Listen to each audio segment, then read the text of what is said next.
This week we're dipping into my archives. I designed this entryway table back in 2020 as a wedding gift. I started off with a slab of black walnut that needed some fixing up, a few cracks and areas that need to be patching.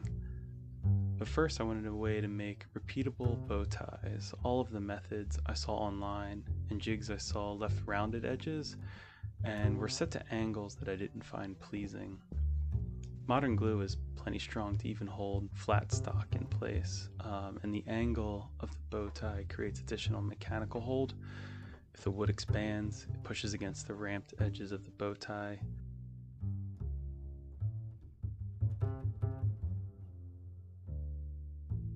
Both sides are then locked in a tug of war for all time.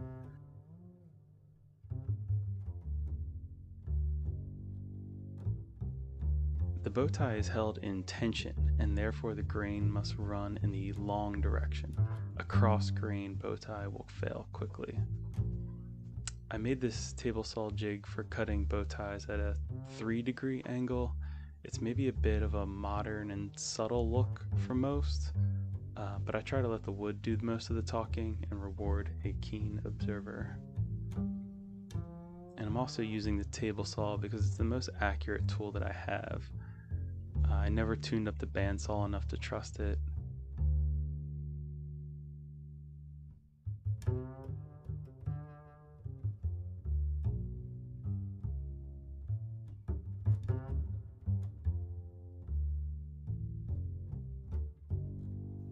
And doing anything by hand would have minor variations that I wasn't looking for. This jig works great and I feel comfortable making the cut. So as the man says, "Not your fingers, not your problem."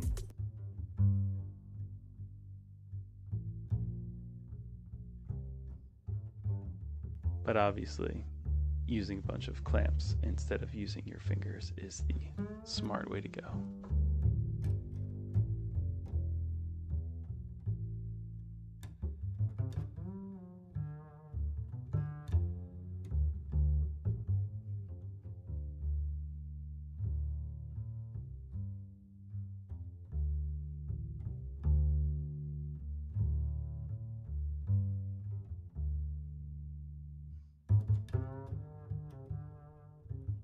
And I made a total of 3 of these bow ties for this project, and then labeled the jig for future reference.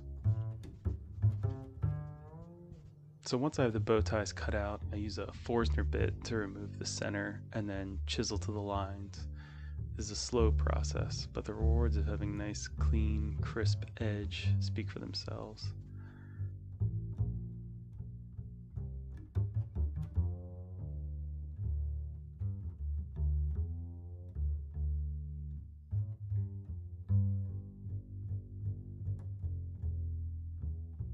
For reference, the first bow tie took about 22 minutes and the second one took about 32 minutes.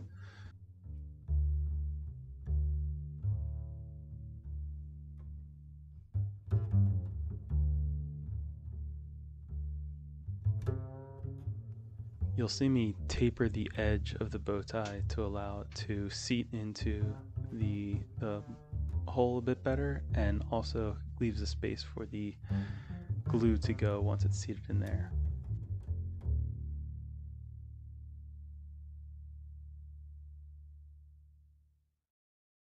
It's the exact same process, but chiseling end grain can be tough. A dull chisel will follow the grain more, so you have to make sure you're super sharp.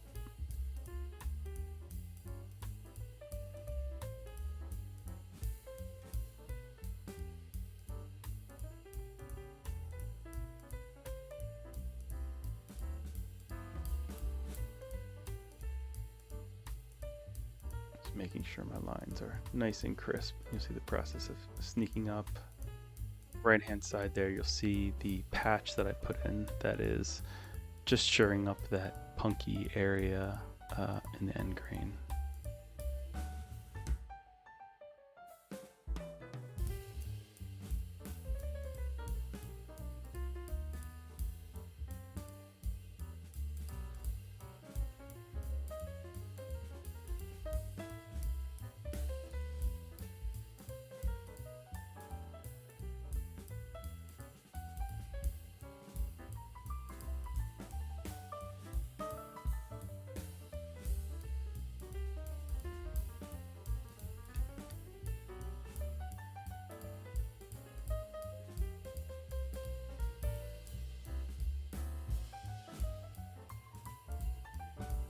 and then a clamp to make sure everything stays in place.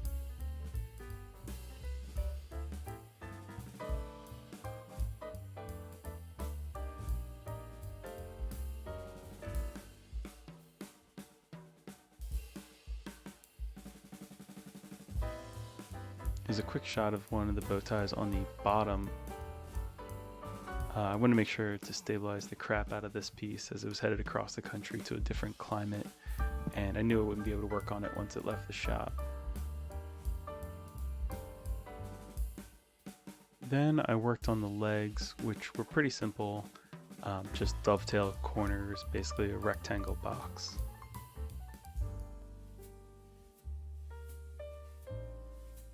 I use the same process as almost everyone who makes dovetails uses. I'm using the Cat's Moses jig to help make the cuts. So you start with the tails, lay everything out, always being as accurate as possible, using a knife when possible, instead of a pencil to get those nice sharp edges. And yeah, the jig makes easy work of getting the correct angles.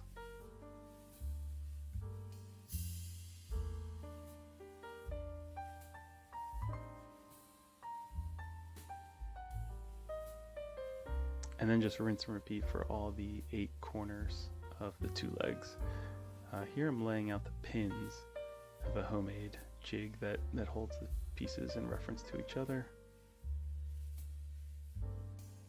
And then here I'm putting in the patch for that punky area that you saw earlier. It's the exact same process as the dovetails. Cut a piece that you're going to use, chisel out the hole, and glue it in.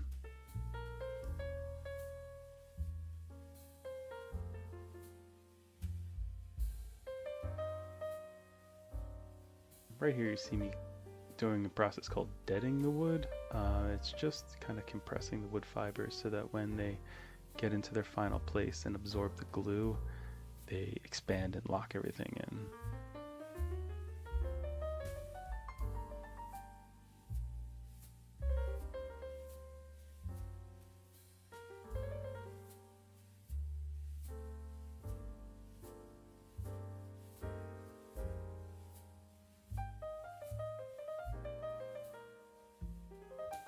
After a lot of sanding, I finished this with a coat of Danish oil and then 2 coats of Odie's oil.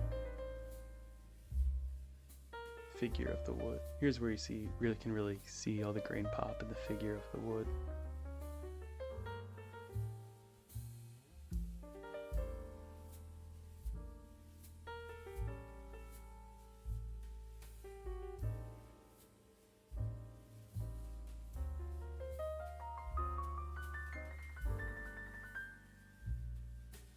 And then here is the final assembly starting to take place.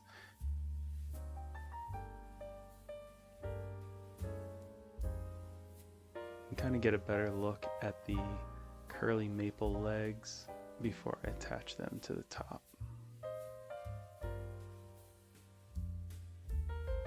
The legs have an oval shaped hole to allow the top some expansion and contraction over time.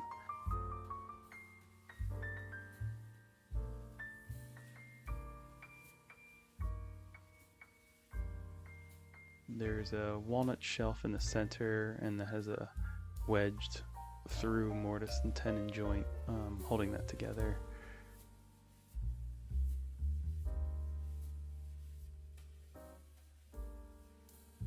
Overall, I was really proud of this piece, and the gift was well received.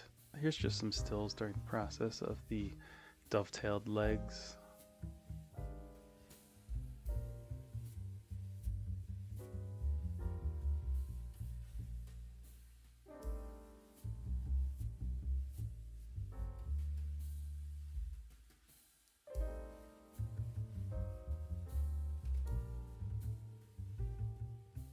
And here getting a good look at the top with the patches and the bow ties.